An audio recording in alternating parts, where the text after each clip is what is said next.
Guys, कैसे आप लोग आए हो? सब बढ़िया होंगे। अभी मस्त हूँ। तो अभी जा रहा था ड्यूटी। ये देखो यहाँ का सुबह का मौसम देखो आज।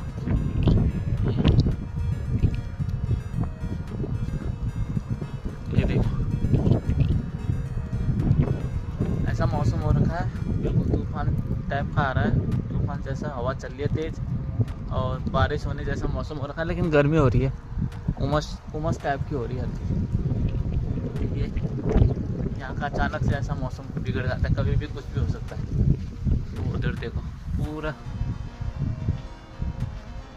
ऐसा लग रहा है जैसे तूफान आ जाए और तेज़ बारिश होगी, लेकिन ऐसा मुश्किल है होना, क्योंकि बारिश बहुत कम होती है दुबई में।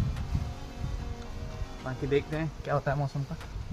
अभी जा रहा था ड्यूटी, तो मैंने सोचा एक मिनी ब्लॉग बना लूँ। तो आज का मिनी ब्लॉग बस इतना ही। Bye bye.